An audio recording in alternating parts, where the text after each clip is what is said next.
எஜமானன் நீங்க தானே, என் எஜமானன் நீங்க தானே, எஜமானன் நீங்க தானே, என் எஜமானன் நீங்க தானே.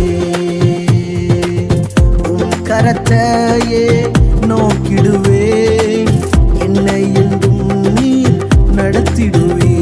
ஆண்டவராகிய இயேசு கிறிஸ்துவின் இனிதான நாமத்தினாலே உங்கள் அனைவருக்கும் மே மாத வாக்குத்தத்த செய்தியாகவும் 2224வது காலை மன்னா செய்தி மூலமாக அன்பின் வாழ்த்துக்களை தெரிவித்துக் கொள்கிறேன். தேவனுடைய கிருபையினால இந்த 2026ஆம் ஆண்டு 4 மாதங்களை முடிப்பதற்கு கர்த்தர் கிருபை பாராட்டியிருக்கிறார்.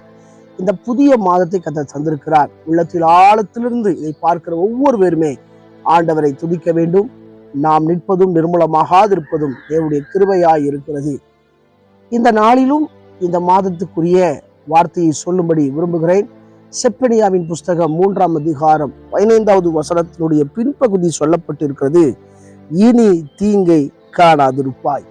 எனக்கு பிரியமான கர்த்தருடைய பிள்ளைகளே, அன்பார்ந்த தேவ ஊழியர்களே, அருமையான நண்பர்களே, நம்முடைய வாழ்க்கையில ஏராளமான பிரச்சனையை சந்தித்து, போராட்டத்தை சந்தித்து, என் வாழ்க்கையில ஏன் இப்படிப்பட்ட சூழ்நிலை என்று குழம்பிக் கொண்டு இருப்பீர்கள் என்று சொன்னால், ஆண்டுடைய வார்த்தை உங்களுக்கு நேராக சொல்லப்படுகிறது, இனி தீங்கை காணாதிருப்பாய்.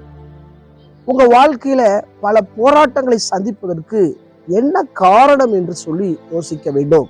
ஆனால் இந்த வேத பகுதியில பார்க்கும்போது, அவர்கள் பாவத்தின் நிமித்தமாகத்தான் அநேக கஷ்டங்களை பட்டனர், அநேக பாடுகளை பட்டனர்.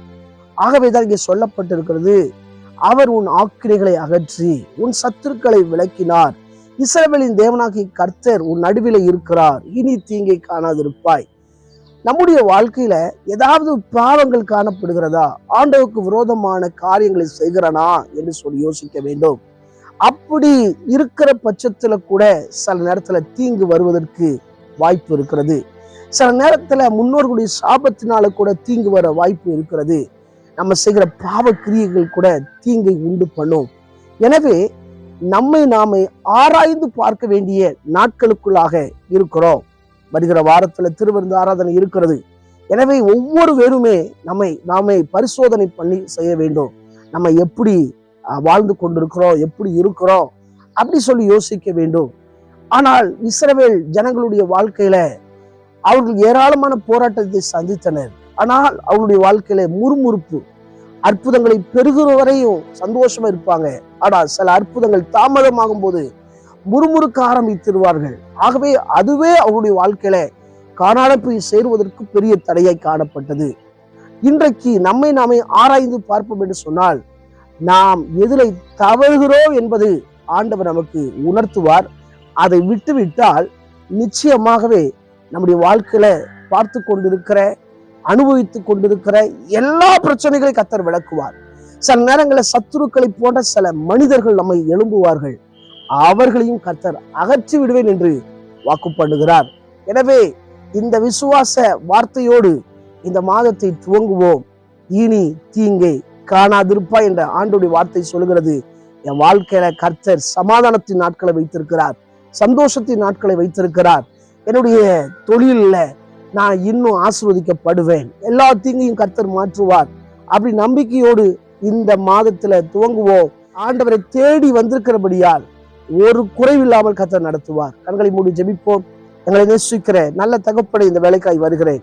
தொடர்ந்து கேட்ட வார்த்தையின்படி ஆண்டவரை இனி எந்த விதத்திலும் தீங்கை பார்க்க கூடாது என்று ஜெபிக்கிறேன்.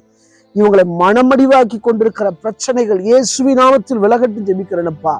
ஆண்டவரே, கர்த்தர் இவருடைய வாழ்க்கையில ஒரு வெளிச்சமாய் காணப்படுகிறான் ஜெபிக்கிறேன்.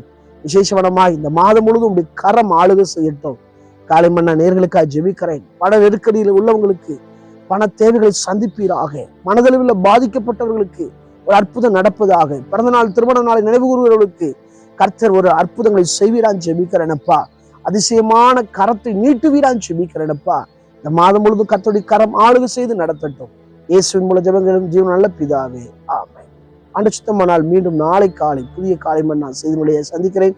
அதுவரை தேவ கிருபை தாங்குவதாக. மாரநாதா, இயேசு வருகிறார். ஆயத்தமாவோம், அனைவரும் ஆயத்தப்படுத்துவோம். ஆமென். அல்லேலூயா. Praise the Lord.